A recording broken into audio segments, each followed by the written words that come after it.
Hello everyone, welcome back on my YouTube channel. आज हम discuss करेंगे स्ट्रेटेजिक मैनेजमेंट का ओवरव्यू। ठीक है, what is strategic management and features of strategic management. Let's start the topic. A very good morning to all of you. आज हम discuss करने वाले हैं स्ट्रेटेजिक मैनेजमेंट क्या है, क्या होता है स्ट्रेटेजिक मैनेजमेंट, क्यों ऑर्गेनाइजेशन स्ट्रेटेजी को इतनी इंपॉर्टेंस देती हैं, क्या ये हमारे ऑब्जेक्टिव्स को अचीव करने में हमारी हेल्प करते हैं।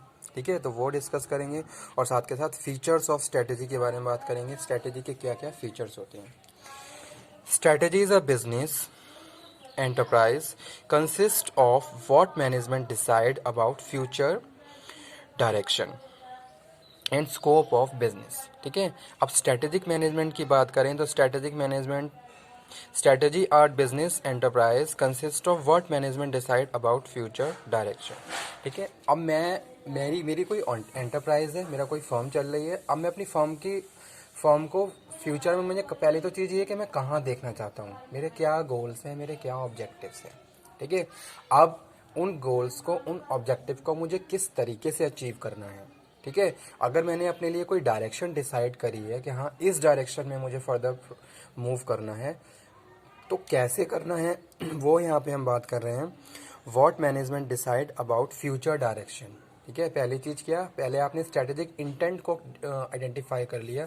क्या आपके विजन है, क्या आपके मिशन है, क्या आपके गोल्स हैं, क्या आपके ऑब्जेक्टिव्स हैं। पहली चीज़ यही हम इसमें डेफिनेशन में बात कर रहे हैं।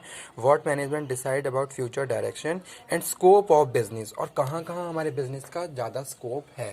ठीक है, अगर जैसे सपोज एग्जांपल कोट करता हूँ, मैं आप कोई एक्सपोर्ट फर्म चला रहा हूँ। अब मेरे इस एक्सपोर्ट फर्म के लिए कौन कौन से की एरियाज इंपॉर्टेंट है, कहाँ मेरे लिए बिजनेस स्कोप अच्छे से है, तो वो यहाँ पे मैं बात कर रहा हूँ।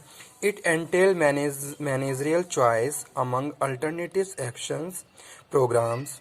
ठीक है, अब यहाँ पे हम बात कर रहे हैं किसकी। It entail managerial choice means to say management has decide about which course of action is suitable for us. ठीक है, मैनेजमेंट ये डिसाइड कर रहा है, अगर उसके पास बहुत सारे अल्टरनेटिव्स हैं तो हमारे बिजनेस के अकॉर्डिंग कौन सा अल्टरनेटिव हमारे लिए बेस्ट है। ठीक है, किस अल्टरनेटिव को हम सिलेक्ट करके अल्टीमेट अपने गोल्स को, अपने ऑब्जेक्टिव को अचीव कर सकते हैं, तो वो यहाँ पे हम बात कर रहे हैं। It entail managerial choice among alternative action programmes, competitive move and different business approach to achieve enterprise objectives. ठीक है, बहुत सारे हमारे जो भी हमारे एंटरप्राइज के ऑब्जेक्टिव्स हैं, जो भी हमारे लॉन्ग टर्म जो भी गोल्स हैं, अब उनको हमें किस तरीके से पूरा करना है, कौन से कोर्स ऑफ एक्शन, कौन से फैक्टर्स हमारे लिए इंपॉर्टेंट है, कौन सी एक्टिविटीज़ को हम फर्दर प्रोसीड करेंगे।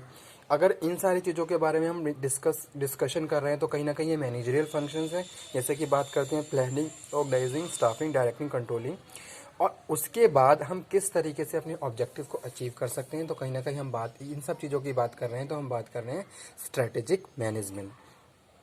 जैसे कि यहाँ पे एक डेफिनेशन लिखी हुई है, ब्लैक ने डेफिनेशन दी थी, उन्होंने बताया strategy is unified, comprehensive and integrated plan. ठीक है, स्ट्रेटेजी क्या है, strategy is a unified, comprehensive and integrated plan.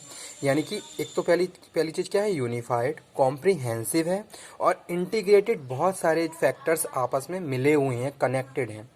ठीक है, जो भी हम प्लानिंग की बात कर रहे हैं, relating to strategic advantage of the firm. ठीक है, जैसे सपोज अब मैं कोई कॉम्पिटेटिव एडवांटेज गेन करना चाहता हूँ, तो मुझे क्या करना है, मुझे अपनी फर्म के लिए एक बेस्ट स्ट्रेटेजी, एक इनोवेटिव स्ट्रेटेजी बनानी होगी। ठीक है, जो बहुत सारे फैक्टर्स को इंक्लूड करते हुए मुझे उसको फॉलो करना है। ठीक है, तो वो मैंने यहाँ पे डिस्कशन किया है, strategic advantage of the firm to challenges of environment. ठीक है, it is design to ensure that the basic objective of enterprise to achieved. ठीक है, और हमारा जो भी अल्टीमेट हमारे जो भी ऑब्जेक्टिव्स हैं स्ट्रेटेजी को फॉर्मुलेट करने के लिए, तो वो हम उसको इस हिसाब से फॉर्मुलेट कर रहे हैं, ताकि हमारे जो भी डे टू डे ऑब्जेक्टिव हैं, या फिर हमारे जो भी लॉन्ग टर्म ऑब्जेक्टिव्स हैं, जो भी हमारे गोल्स हैं, इंश्योरिटी रहे कि हाँ हम उनको अचीव कर लें। ठीक है। तो जैसे सपोज कोई भी एक मैनेजमेंट है, मैनेजमेंट प्लानिंग कर रहा है। अब प्लानिंग कर रहा है तो वो स्ट्रेटेजी फॉर्मुलेट कर रहा है, स्ट्रेटेजी फॉर्मुलेट कर रहा है तो वो बहुत सारे फैक्टर को कंसीडर करते हुए स्ट्रेटेजी को फॉर्मुलेट कर रहा है, और ये इंश्योरिटी वहाँ पे ला रहा है कि हाँ इस स्ट्रेटेजी को हम फॉलो करेंगे तो हम फ्यूचर में अपने ऑब्जेक्टिव्स को अचीव कर सकते हैं। ठीक है, तो वो यहाँ पे हम बात कर रहे हैं स्ट्रेटेजी की। यहाँ पे अब कुछ फीचर्स लिखे हुए हैं, फीचर्स की बात कर लें। टॉप मैनेजमेंट रिस्पॉन्सिबिलिटी, पहला फीचर यही है, it is the responsibility of top management to discuss about decision making, planning and strategy formulation. ठीक है, as well as strategy evaluation and controlling.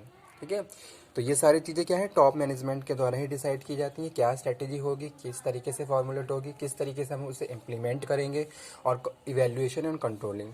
Second है allocation of large amount of resources. ठीक है, अलग अलग अगर हम किसी भी एक फर्म की ऑर्गेनाइजेशन की बात करें तो बहुत सारे फंक्शंस होते हैं, उन फंक्शन के लिए कितने रिसोर्स किस तरीके से एलोकेट किए जाएंगे। चाहे हम फिजिकल रिसोर्स की बात करें, जैसे चाहे हम ह्यूमन रिसोर्स की बात करें, ह्यूमन रिसोर्स में हम कहते हैं right person on the right job, वो यहाँ पे हम कंसीडर कर सकते हैं। ठीक है, allocation of fund, financial budgeting, तो वो सारी चीज़ें हम बात कर रहे हैं तो वो भी हमारी स्ट्रेटजी का ही पार्ट है। Impact on long term prosperity of the firm, जी हाँ, हमारी जो स्ट्रेटजी का जो इम्पैक्ट है हमारी लॉन्ग टर्म गोल्स पे पड़ता है। ठीक है, फ्यूचर ओरिएंटेड है स्ट्रेटजी, स्ट्रेटजी हम क्यों बना रहे हैं, फ्यूचर कोर्स ऑफ एक्शन के लिए हम स्ट्रेटजी बना रहे हैं। ठीक है, तो वो यहाँ पे हम बात कर रहे हैं कि फ्यूचर में हमारे जो भी ऑब्जेक्टिव्स हैं या हमारे जो भी गोल्स हैं उनको अचीव करने के लिए हम स्ट्रेटजी को फॉर्मुलेट करते हैं। तो वो यहाँ इसीलिए यहाँ पे लिखा हुआ है फ्यूचर ओरिएंटेड है। ठीक है, नेक्स्ट है मल्टी फंक्शनल और मल्टी बिजनेस कॉन्सिक्वेंसेज। जी हाँ, मल्टी फंक्शन, अगर हम किसी भी ऑर्गेनाइजेशन की बात करें तो उसमें बहुत सारे फंक्शंस होते हैं। ठीक है, बहुत सारे डिपार्टमेंट्स हैं, डिपार्टमेंट के अलग अलग फंक्शंस हैं, और हर डिपार्टमेंट के लिए हम एक अलग स्ट्रेटजी को फॉर्मुलेट करते हुए उनको प्रोसीड करते हुए अपने डे टू डे जो हमारे टारगेट्स हैं उनको अचीव करते हैं। जैसे हम बात करें प्रोडक्शन की, तो प्रोडक्शन के लिए हम एक अलग स्ट्रेटजी बनाएंगे। ठीक है, ओवरऑल हम एक स्ट्रेटजी को तो बनाते हैं, साथ के साथ अलग अलग हमारे जो भी फंक्शंस हैं उसके हिसाब से भी हम क्या हैं अपने स्ट्रेटजी को फॉर्मुलेट करते हैं। Consideration of factor in external environment. ठीक है, तो यहाँ पे हम बात कर रहे हैं consideration of factor in external environment. अगर हम किसी भी ऑर्गेनाइजेशन की बात करें तो इंटरनली हम सारी चीज़ों को प्रॉपरली कंट्रोल कर सकते हैं, लेकिन एक्सटर्नली हम हमारे एनवायरनमेंट पे कोई भी हमारा कंट्रोलिंग नहीं है। लेकिन हम कोई इनोवेटिव स्ट्रेटजी बना के अगर हम काम करें तो एक्सटर्नल जो भी एनवायरनमेंट है वहाँ पर भी हम बेस्ट परफॉर्म कर सकते हैं। ठीक है, जैसे सपोज आपके पास एक ऐसी स्ट्रेटजी है जो आपको कॉम्पिटिटिव एडवांटेज गेन दे रही है। ठीक है, अदर फर्म उसके हिसाब उस स्ट्रेटेजी पे काम नहीं कर रहे हैं जिस स्ट्रेटेजी पे आप काम कर रहे हो। तो यही काम है किसका, एंटरप्रेन्योर का। एंटरप्रेन्योर क्या करता है, एक ऐसा इनोवेटिव आइडिया लेके आता है जो पहले से मार्केट में एग्जिस्ट ना हो, और आप उस आइडिया के हिसाब से क्या करते हैं अपने बिजनेस को फर्दर प्रोसीड करते हैं।